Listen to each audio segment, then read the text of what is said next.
मैंने एक जगह लिखा हुआ देखा तो बड़ी अजीब बात लिखी हुई थी। मैं हैरत में पड़ गया कि ये मामला क्या है, और मामला बड़ा अजीब था। वहाँ लिखा था कि अगर आप चावल खाएंगे तो आपको कभी कुत्ता नहीं काटेगा।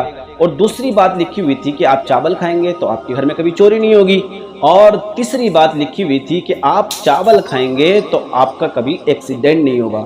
मैं तो बड़ा ताज्जुब में पड़ गया। मैं सोचने लगा यार मामला क्या है कि अगर बंदा चावल खाएगा तो उसको कभी कुत्ता नहीं काटेगा, बंदा चावल खाएगा उसको कभी घर में चोरी नहीं होगी, बंदा चावल खाएगा उसको कभी एक्सीडेंट नहीं होगा। इसका मामला क्या था? लिखे वाले ने तो लिख दिया लेकिन एक हंसाने के तौर पर लिखा, लेकिन इसका मामला बड़ा पेचीदा निकला। वजह यह है कि अगर आप चावल खाएंगे तो आपके जिस्म में खून की मात्रा कम हो जाएगी, पानी की मात्रा बढ़ जाएगी, यानी कि आपके जिस्म में बलगम ज़्यादा हो जाएगा। जब आपका जिस्म में बलगम ज़्यादा हो जाएगा तो वहाँ पर लिखने वाले ने लिखा है कि आप अगर चावल खाएंगे तो आपको कभी कुत्ता नहीं काटेगा, इसलिए कि आपके टखने जवाब दे देंगे, आपको उठने बैठने में परेशानी होगी। और जब उठने बैठने में परेशानी होगी तो वहाँ पर आपको एक लाठी का सहारा लेना पड़ेगा, और वो लाठी जब आपके हाथ में होगी तो सीधी सी बात है, जिसके हाथ में लाठी हो तो उसके पास कुत्ता क्या करने आएगा? नहीं आ सकता।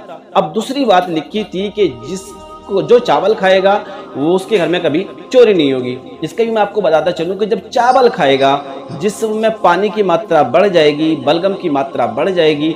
अब वहाँ पर वो अगर चावल खाता है इन बीमारियों में मुब्तला होगा, फेफड़ों पर फफूंदी आ जाएगी, ठंडक महसूस होने लगेगी। अब उसको क्या है कि खांसी की शिकायत पैदा हो जाएगी। अब जब खांसी की शिकायत पैदा हो जाएगी, अब रात भर वो 10 मिनट में, 5 मिनट में, 15 मिनट में खांसेगा। जब खांसता रहेगा चोर आएगा, उसको आहट महसूस होगी।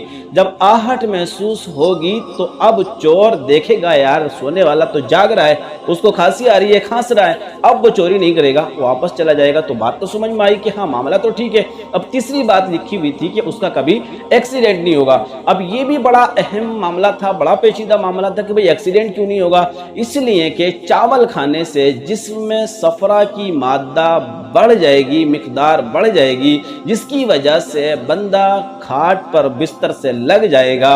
अब जब वो उठेगा नहीं, चलेगा नहीं, ड्राइव नहीं करेगा तो रोड पे नहीं जाएगा। जब रोड पे नहीं जाएगा तो उसका एक्सीडेंट भी नहीं होगा। मैंने इसको पढ़ा, पढ़ने के बाद मैं थोड़ा गौर किया, समझा, तो ये बात समझ में आई कि हाँ चावल खाने से जिस्म में सफरा की मात्रा, बलगम की मात्रा बढ़ जाती है, और जब बलगम की मात्रा बढ़ जाती है तो उसको इन 3 परेशानियों से जूझना पड़ता है। घुटनों की समस्या से, फेफड़ों की यानी सांस की समस्या से, और उसके जिस्म में खून कम और पानी ज़्यादा होने लगता है। तो दोस्तों ये बात एक ठीक भी है और मौकूला भी ठीक है, और एक हंसने के तौर पर भी ये बात को अगर देखा जाए तब भी ठीक है। तो कुल मिलाकर थोड़ा चावल कम करें और गेहूं की रोटी ज़्यादा खाएं। इससे क्या होगा? हमारे जिस्म में तवानाई आएगी, कुव्वत आएगी, फुर्ती आएगी। जिस्म पर सबसे मेन बात यह है कि कोलेस्ट्रॉल दाखिल नहीं होगा, और जब कोलेस्ट्रॉल नहीं आएगा तो खून ज़्यादा मात्रा में होगा, पानी कम मात्रा में होगा, आपके अंदर चुस्ती और फुर्ती रहेगी